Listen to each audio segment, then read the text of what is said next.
Ladies and gentlemen, welcome to the Green Builder Media Impact Series, Game Changers in Sustainability. Today's presentation features Mr. Joe Tankersley. Today's webinar would not be possible without the support of our generous sponsors. Today's sponsors are BASF. BASF is a leader in the construction industry with more than 600 products serving 75 product categories. BASF offers the broadest portfolio of products used directly on construction sites or integrated into other products to improve the performance of construction projects.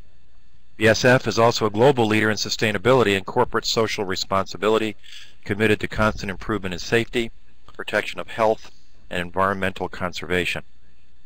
Bio-based insulation.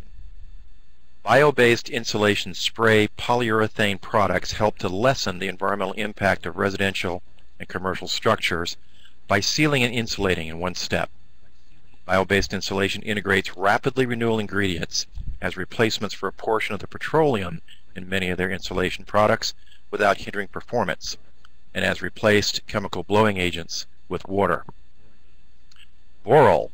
Boral is America's largest manufacturer of clay products for sustainable home design. Boral is an industry leader in sustainable manufacturing and alternative fuels development. DuPont.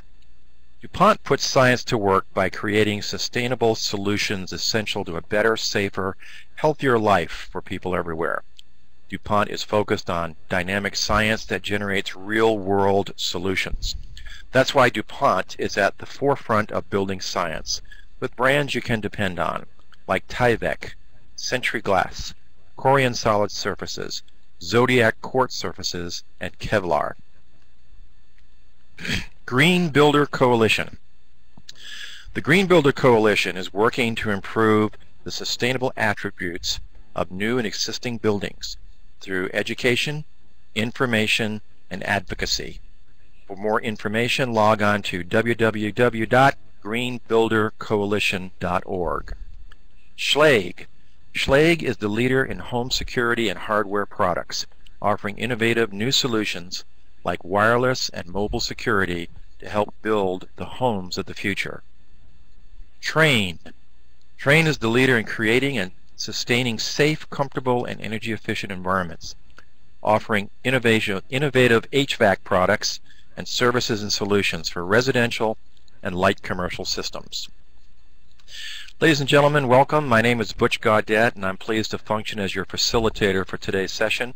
I hope that during the course of today's presentation you will submit questions. I will review the questions, combine some of them, and pose them to our speakers during the question and answer time that will be set aside near the end of today's webcast. But now for today's speaker. Joe Tankersley joined Walt Disney Imagineering in 1996. He has worked on projects for Epcot, Magic Kingdom Park, Disney's Animal Kingdom theme park, Disney's Hollywood Studios, and Disneyland Resort. During much of his Walt Disney Imagineering career, he has applied his skills as a writer and a storyteller to projects featuring innovative interactive technologies. From 1998 to 2000, Joe was lead writer for the team that created the Millennium Village in World Showcase at Epcot. Designed to be the flagship of the Walt Disney World Resort Millennium Celebration, the project shared stories of hope and harmony for the new century from more than 24 different countries.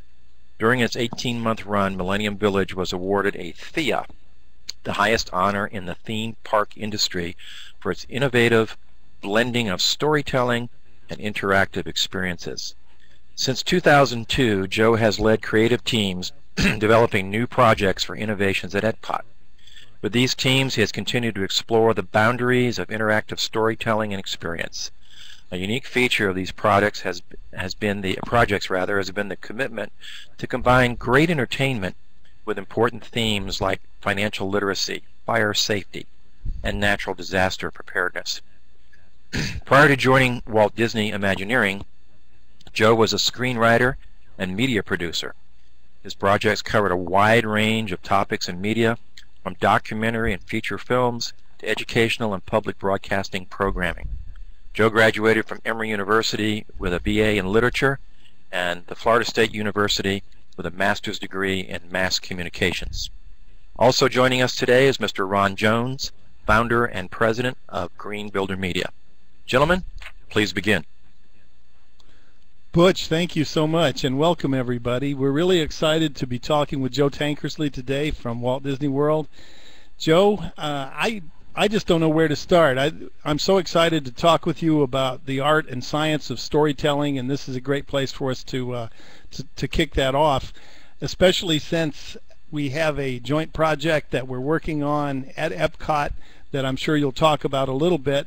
But let's just start by talking about the art and science of storytelling and the Disney approach to storytelling. Okay, Ron. Well, thank you very much for inviting me here today to chat with you. This is exciting for me as well. I think everybody's familiar with Disney's history in storytelling. We're certainly well known, I think, around the world for our ability to create entertaining stories. I think a lot of times what people don't know as much about is the fact that Disney's also been committed for a very long time to the idea of using stories to entertain and educate people at the same time. And I think that's the part that's most fascinating in the world I work in, and also with your project specifically. You know, Walt himself said a long time ago that the best form of education was 50% entertainment and 50% education, and I think you see that in a lot of the things that we're trying to do with the stories that we tell today.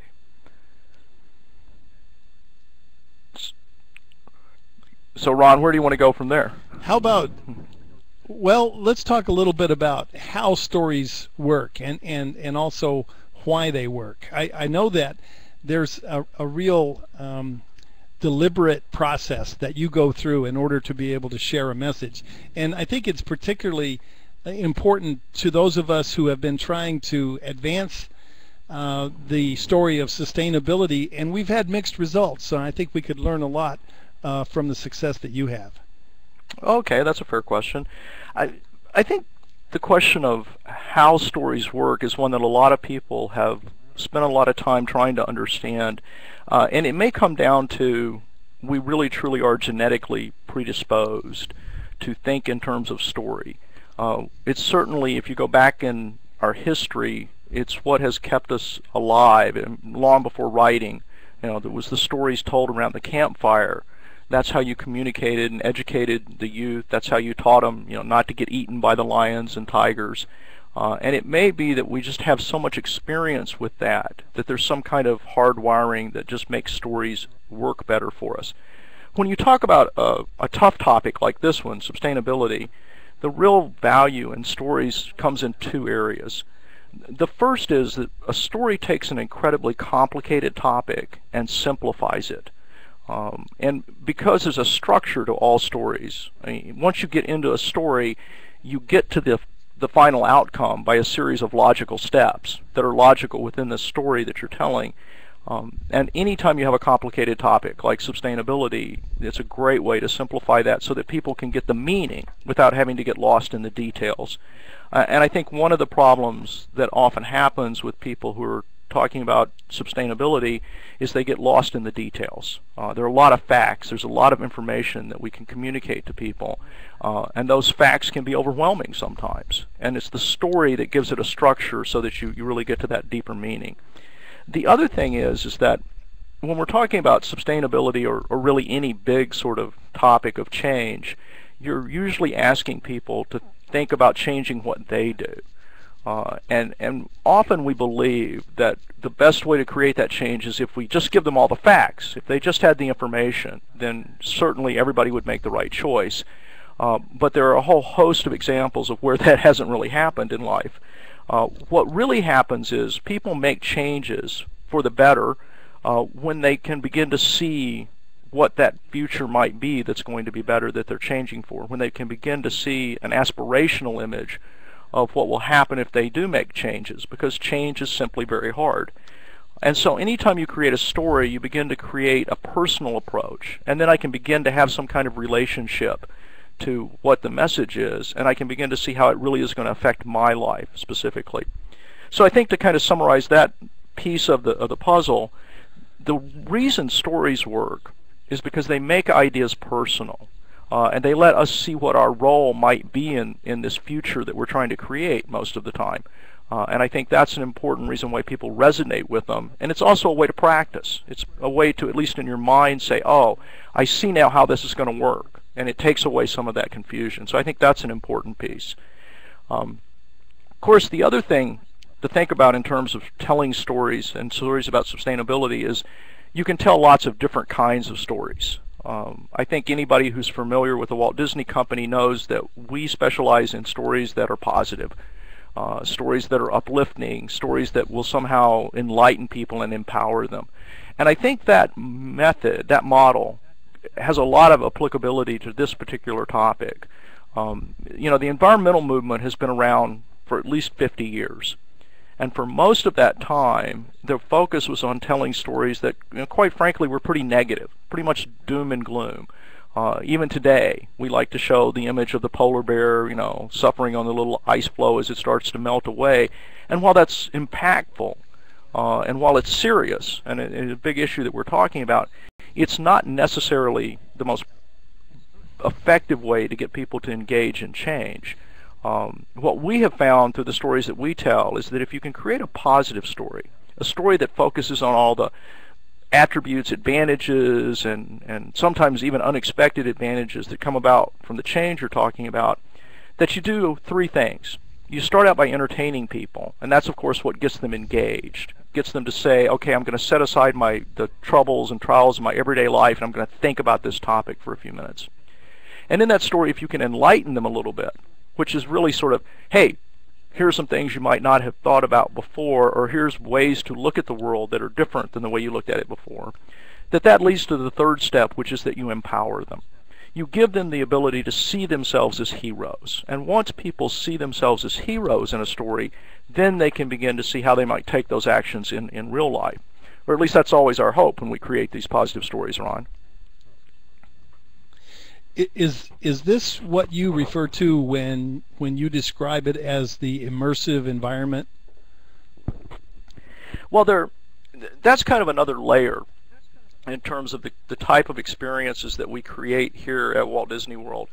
To go back in history for just a minute, as many people know, the Walt Disney Company began as in the movie business. And when Walt decided he wanted to start building theme parks, something that no one had ever done before, one of the goals was to put people into his movies, put guests into his movies, let people begin to experience them at a different level. And so we take the traditional tools of the storyteller, the idea of engagement, entertainment, the idea of letting people see themselves as heroes, and then we create environments. And so that's the added level that we bring to it. We actually create physical spaces. And that's the immersive piece of it. Once you immerse a person in an environment, then they have even more control over being able to play that role of hero. And when they do that, that's when you start to see people's attitudes really change. That's when you start to see people really begin to see themselves in an alternative world in the future. So for us, the immersive part is really the physical part, the creating that, and then giving people some kind of authorship over the story so that they can begin to bend it for themselves and have some impact on it. Joe, can you relate that concept to the project that we're working on together, the Vision House at Innoventions, and tell us how that process is applying? Absolutely.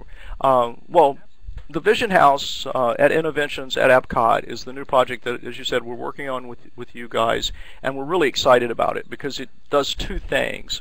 One is it continues a long string of stories that we have told that relate to people's homes, and obviously that's one of the most important topics for all of our guests is you know, how do you live, and how do you create the environment around you that you live in.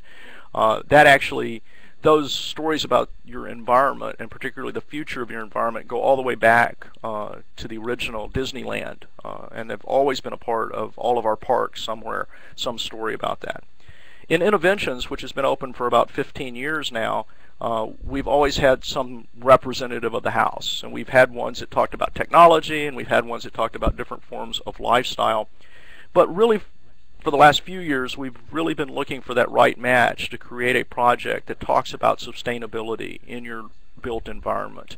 And so working with your group has been really exciting for us because we think you're the great group of people to help us tell this story.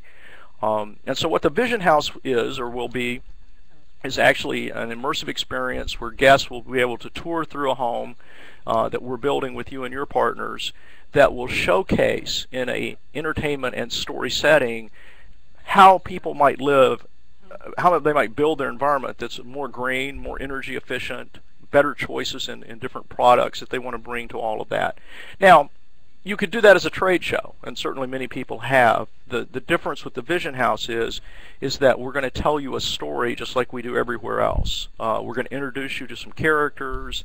You're going to see not so much the focus on the hardscape and the products, but rather what it means to their lifestyle and how this typical family lives who have adopted a lot of these sustainable ideas.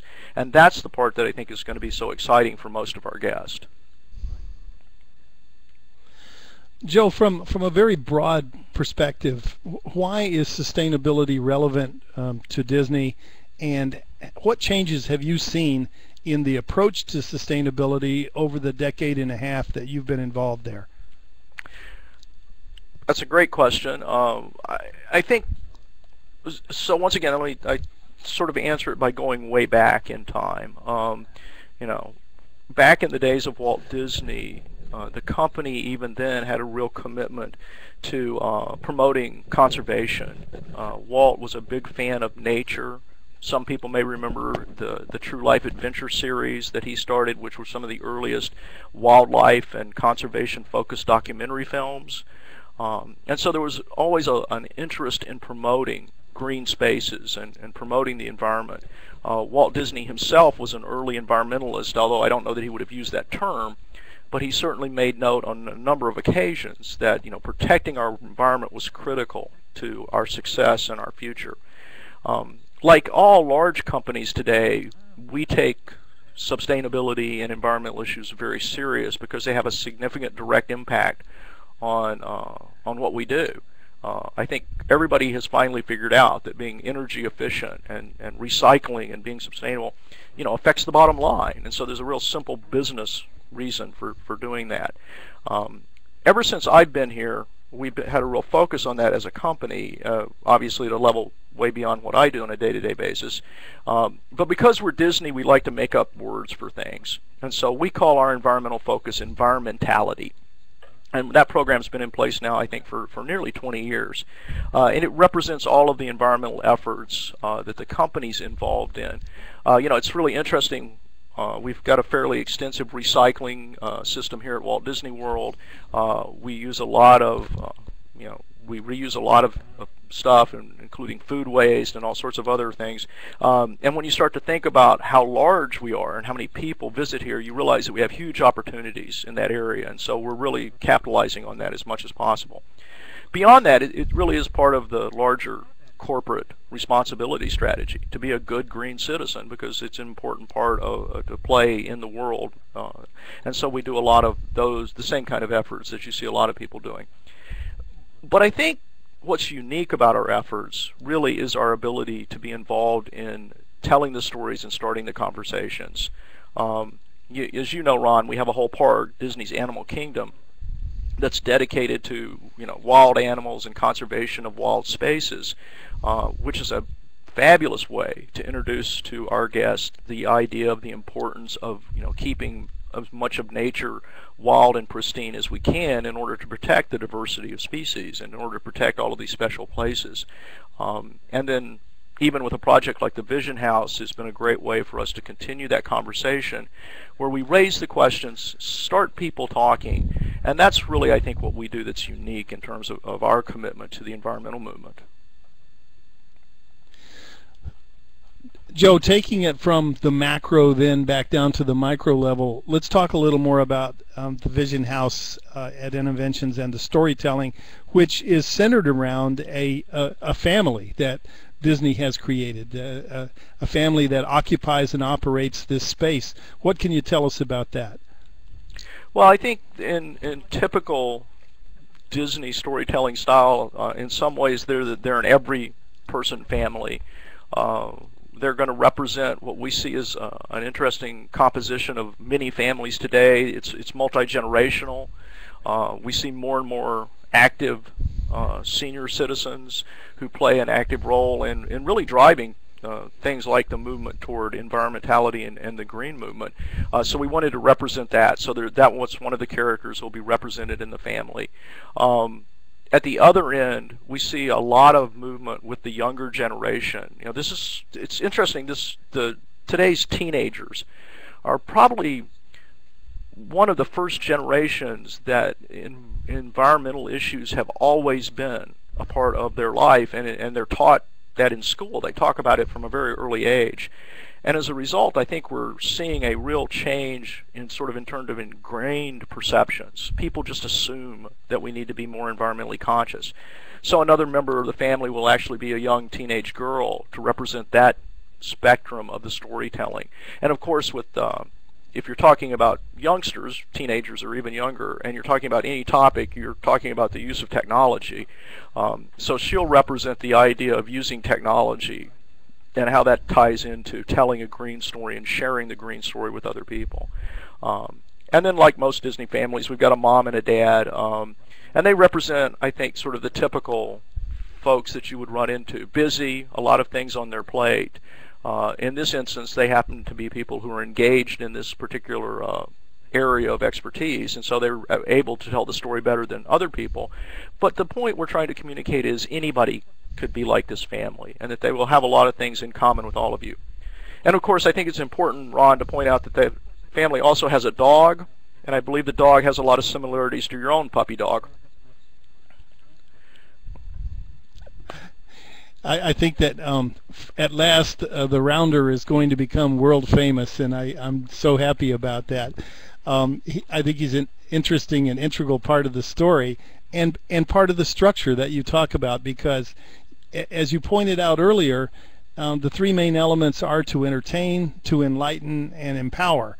And I translate that into a question about what do you see as the overarching value of having someone go through the Vision House, and what would you hope that they would take away from that experience? Well, I think there are a number of levels in terms of what we would like to see people take away from it. And part of this has to do with also the types of guests and the typical attention that we get from guests.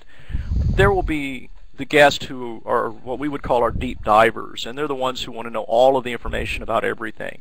And they're the ones who will want to know the name of every product in the house, and they want to know how to contact them, and they'll be the ones who, you know, will be leaving and going home and making significant changes quickly, just because they'll be so excited about these new things that they've seen.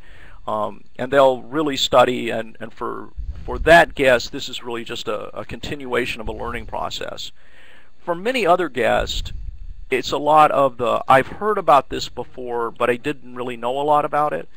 And I think it'll be a real eye-opener when they see some of the great products that are going to be on display in the house, and some of the great ideas about how you can live more environmentally sustainable without, you know, having to be rich or without having to have any sort of special expertise. For those people, what we really hope for more than anything else is that it starts a conversation within the family. I mean, one of the things with all of the projects and interventions at Epcot is, our goal is to really get a family to talk about something. You know, we're very unique in that we are one of the few places left where the whole family gathers. You know, when you go on a vacation to Walt Disney World, you typically are there with the, you know, parents and kids, and quite often older generations as well. And they have time to reflect on what the experiences are. And so if we can start that conversation, you know, if little Johnny on the trip back to Ohio can say, hey, you know, that cool product we saw in that Vision House, Dad, can we have that? Or why don't we have that? Then suddenly you begin to create a real interesting dynamic. Because I think an important piece, for me at least, is that the way we spread the message of sustainability is we do it within the families. We get the families talking about it, and we get them to sort of make it their mission, because they realize that it has a direct impact on them. And so that conversation is really the key element for most people. So I think that's where we hope to get the most reaction. You know, Joe, for myself, I've always thought that it's important for people to recognize that nobody can do everything, but everybody can do something. And so what I think have been aiming toward with the Vision House of Innovations is the experience that will allow everyone who comes through to take away at least some ideas about sustainability. And it's not only about perhaps the family that's considering buying or building a new home, but to see what they might be able to do with their existing built environment, their existing home. So I wonder, just from your standpoint, what are some of the sustainable features that you think are going to jump out and will attract the attention of people who come to the Vision House? Well, I think one of the very first things that most people, and this at least in the conversations we've been having, one of the most interesting things for a lot of people is when they realize how much energy typically gets wasted in their home. And that's always an enormous aha to most everyone when we have that conversation. So I think realizing that's one of the things most people will take away very quickly from this experience, and the sort of flip side of that is, oh, and there are easy ways that I can control this. And I think you'll see a lot of people going home and going, oh, that's an easy change I can make, and wow, it has a real significant impact in my day-to-day life, in my budget, and what I can decide to spend my money on. Beyond that, I think there's a really great integration of technology and environmental success being told in this story. One of the things that if we're not careful, we often do is we fall in love with technology just because it's new and exciting and sleek. What I really like about the Vision House is technology is going to be shown to achieve a certain end. And once you see that technology, most of which is relatively available today and not particularly difficult to either retrofit or put in a new house, I think you're going to begin to see technology in a different light. Technology being used for a real purpose. And then beyond that, some of the products themselves, some of the specific products that just do some amazing things, and I'm not sure I should be giving away those secrets yet, are going to be the great, wow, I didn't know that. And that's going to underscore, I think, the message that we learned from you guys, which is there are some amazing things going on out there. Some people creating some phenomenal products and some new approaches to building that are just going to revolutionize things, and they're already available, and a lot of people just don't know about those. And I think that's really exciting for people too. So I think those are the kinds of things people are going to come away with. I agree with you, Joe, and I think what's most fun for me is the fact that there's a story that's being told here that incorporates emerging technologies and what I would call the bells and whistles, some of the really neat things out there. We've got roofing product that helps to clean the air. We've got renewable energy that we're demonstrating. We have water saving in all sorts of ways. We have incredible technologies for ventilation and for whole home controls and those kinds of things. But along with that, we have a more subtle message that's around durability, for example, and it's around performance and energy efficiency, and it's around the things that we take for granted, like the windows and patio doors, and it's about the things that we wear and the things that we eat.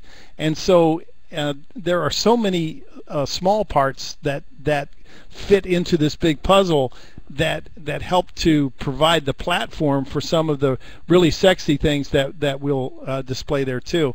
Of course, I agree with you. I think we'll sort of keep some of those things in abatement until we have our opening sometime in the spring in April. So it's one of those kinds of things where the story just continues to get richer. And I know that the story will evolve over the coming years. We have currently planned for at least 3 years there at Epcot with the Vision House of Innovations. So this will become a piece of the oral history, if you will, of Innovations, of Epcot, of Disney, and of Green Builder. What would you like to look back and be able to realize about this, let's say, 10 years down the road? What are your highest hopes for this particular attraction? Well, my highest hopes always for any of the things that we create that are really sort of suggesting a broader approach to life is that in 10 years we look back on it and everybody goes, wow, my goodness, how quaint that seems today. Because that means we really got people engaged. And I think your point is an excellent one about the idea that this is really going to be an evolving story. And one of our goals will be that the Vision House will always be up to date. And as everybody adopts whatever one particular technology becomes so incredibly commonplace that everybody knows about it, then we'll want to replace it with the next one that people are finding that's making even greater inroads into making more energy efficient, better built environments. And that, if you look back at some of the past examples of homes that we've created in the Walt Disney World, you will see that theme, that idea of people looking back and going, oh, you mean everybody didn't do that, whatever the specific idea is, because today everybody does. And I think that ties into the bigger picture that I think you also sort of hint at, and that is the story of sustainability is not just about products and not just about even changing our life in terms of what we do and whether we recycle or whether we use certain kinds of energy. But it's the bigger story about the impact it has on our families. I really believe that the story we want to tell is one about a sustainable world that really benefits our communities, because I think it's such a broad topic. I think we will find as we explore these stories that there's the capability to do good for the environment, to do good for our pocketbooks, but most importantly to do good for our souls, to do good for ourselves in terms of how we interact and relate to each other in a world where we really do value sustainability, and it's not just something we sort of tack onto things. And so that's my biggest goal is for us to see even more of that, which I think we're moving toward today. Of course, I've now just set myself an incredibly high goal Very well said. Thank you. for my team as they start to build this project. But as it should be. I could go on with questions and comments forever, but I think what I'd like to do at this point is I'd like to see if we have some questions from folks who have joined us today. And Butch, do you have some questions or comments from those who have joined in? Yes, I do. Thank you, Ron. We have questions, several revolving around Disney itself, but the first one I want to ask is what advice, Joe, that you might have for building professionals, in our case specifically residential building professionals, to effectively relay the stories about sustainability to their potential homeowners, home buyers. Storytelling is marketing and marketing is storytelling. What is your advice to builders in the United States today? Well, obviously, it does revolve around being able to include the compelling stories that really communicate to people the advantages of these different environmental techniques. And a couple of examples or experiences that I've had with that. I was at a Florida sustainability conference a few months back, and I was talking about this idea of storytelling for sustainability. And I had a gentleman come up to me later who was a professor, and he said, this is fascinating because I now understand what I've been doing wrong. I've been providing people with all of this data, all of this information, and he says, I get through and they just sort of look at me like they're lost. But now I understand that if I can take that data and that information and turn it into a story, something that they can really relate to at a personal level and also a visceral level, then I think maybe it'll change how they react. And then I heard a great story recently that I just thought was so compelling. I was talking to a gentleman who had just put in solar energy for his whole house, a fairly large investment, obviously, and he was bragging about how excited he was about this thing, and just on and on and on. And so finally I asked what I thought was the first question everyone would ask. I said, well, did you save money? And his response was, oh, well, yeah, but that didn't really matter.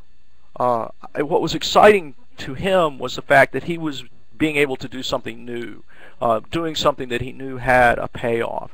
And so I think for people who are in the green building industry, there has been a real emphasis on trying to prove that everything is cost justified. And of course, that's an important decision for people. But there's more to this. There really is a whole other world around how we make these decisions. And I think that's telling people that bigger picture and letting them understand it. I think that's the real key to that.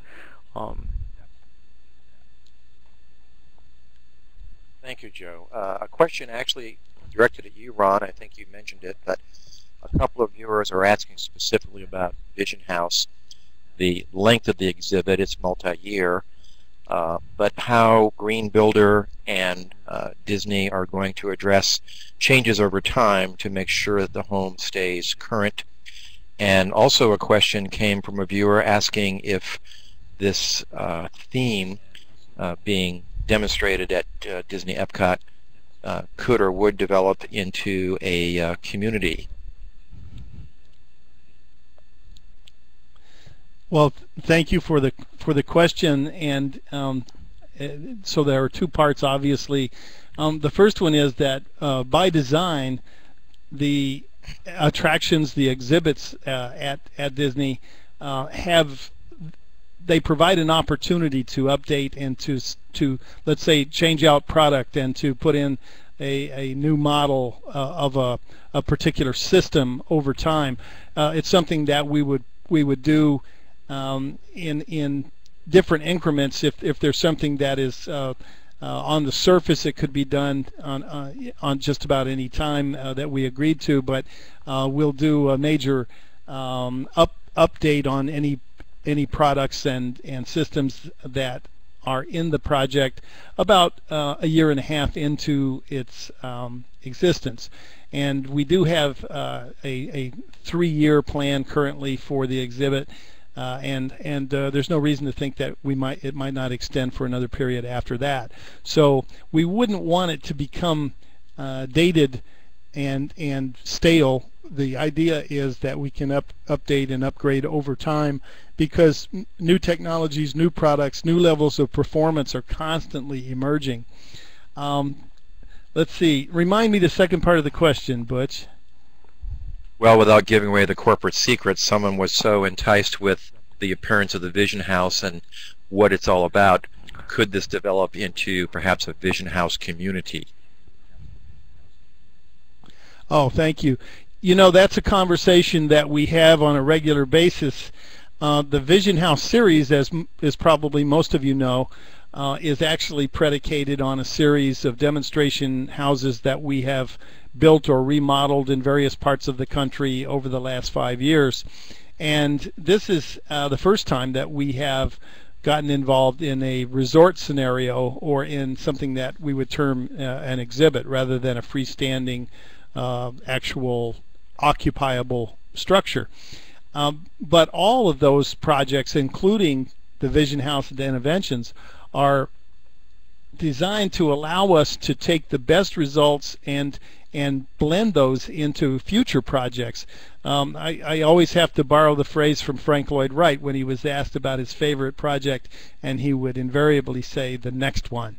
And so we'll take the information and the things that we learn from this project, as well as the others that we do in various parts of the country, and blend those into a knowledge base that allows us to move beyond demonstration projects that are single structures, whether they're in a resort or whether they are in a community somewhere, and take that to the level of a compound or a neighborhood, or perhaps even renewal projects in some of the great cities in this country. So I think that virtually the sky is the limit in this case, and we're looking forward to what happens tomorrow, because it's just going to be more exciting than what we're already doing today.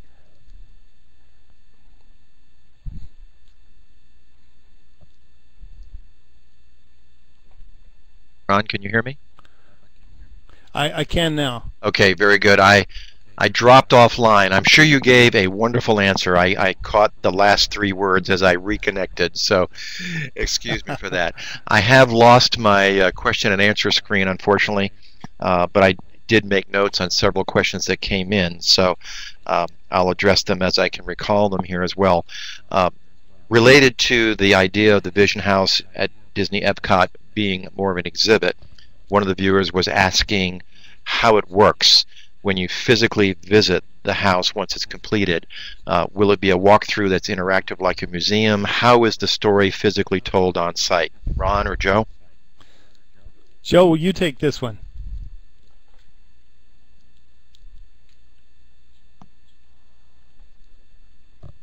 I wonder if maybe Joe's having a technical difficulty as well. Might be. The way this actually works is that the way it actually works, and Joe, if you're able to chime in, please do so. Is that visitors who come to Epcot have a variety of different venues that they can take advantage of, and a very large portion of those people find themselves looking into the offerings that are at the House of Interventions and I believe there are actually two separate parts of that particular part of Epcot. So, hey Ron, in terms of our, yeah. I'm sorry, I did get dropped there, so I missed the question. Oh, okay. Well, Butch, are you able to repeat it? Yes, I was just asking in behalf of one of the viewers that was asking how the exhibit, because we're calling Vision House at Interventions more of an exhibit than a traditional Vision House, separate freestanding home. How does it actually work when you physically visit and go through? Is it like a museum where you go from spot to spot and it's interactive? But how is the story told in the home once this exhibit and home is completed at Epcot? Oh, okay, and I apologize for disappearing there for a moment. That's fine. I disappeared as well and had to reconnect. So. Okay. But I think Ron was doing a great job of sort of outlining the experience. As he was saying, there are two venues that we call interventions at Epcot, and altogether there are about 11 or 12. We refer to them as experiences because they're much more interactive than an exhibit would be. And the Vision House will be one of those. And actually the current design is for a fairly robust recreation of a home, much more than you would see in a typical exhibit, so that you can actually see exterior products being used in a way that you would expect to see them on a house and not just as a display. The experience itself involves some interactive kiosk where you can play some games to learn more about the topic, some physical activities, place for little kids to actually play and have a good time. And then the main show itself is a guided tour. There'll be a cast member who will lead a group of people through the house, letting them get up close, touch things, see things, and also interact with the members of the family that are the heart of our story. So it really truly is about being immersed into the story itself, so that you get a sense of everything, but you get it in the context of what's going on in these people's in a day in their life, basically. It's a 30 to 45-minute experience if you do everything, probably, which is about standard for most of our interventions experiences. And as Ron, I think, was starting to say, we have a lot of the Epcot guests who will visit interventions, and we also have a lot of Epcot guests who will return time and time again, which goes back to what he was talking about a little bit earlier, as the emphasis on keeping everything fresh and up to date. And I can guarantee you that our guests will let us know if we've lagged in that regard. And so it is important to us always to make sure that everything in the Vision House represents the best and the latest technology. And once again, that's why working with Ron and his team is so important. Joe, I wonder if you could expand a little bit on the interactive opportunity that visitors will have where they can assess perhaps their own sustainability to some degree, and then connect them to all sorts of information that will help them to improve that. Sure. The core of the interactive piece in the experience will be kiosk-based. It'll be a simple game that people of any age can play. And of course, when we're creating games for our guests, we know that the simple is really for the older guest. It's the kids understand the more complicated game. So even people my age would be able to play this. And it's takes them through a house, lets them sort of test their knowledge of green choices, of environmental choices, in a fun, interactive, dynamic way. That's not about their house, but rather about the sort of Uber house. The house is a metaphor. And once they've done that, then they have the opportunity to connect when they get home to all of the information that Green Builder has available. And then they can begin to tailor that experience as a real-world, hands-on experience to learn about changes that they could make with their home specifically. And that's, once again, gets back to that sort of story motif of getting people engaged by having fun, and then opening the door and saying, here, now you can dive much deeper and really begin to learn about this topic, which has proven relatively successful in the past. Very good. I might add that, Butch, along those lines, I want to make sure that we would be remiss if we didn't highlight the fact that we have some extraordinary products and systems that are going to be involved in the telling of this story, on display at the Vision House at Innovations. And the best way for folks to see what those are and to find out all the details about the different products would be to go to greenbuildermag.com, our main website, and just find the link to the Vision House series, and there you will find the direct link to the Vision House at Innovations. And of course, we'll continue to build that stockpile of information over time as well, but it would be impossible for us to create an experience of this quality without the level of participation that we've been able to attract from wonderful, well-known sponsors in the building industry. Let's go back and let me give you a chance to see if you have additional questions that have been forwarded. All right, just a couple of things, and then we'll come back to discussion of Vision House. Joe, whenever the word Disney is used, the name Disney, it immediately attracts attention because you are what you are, the world's premier entertainment centers and education centers, really.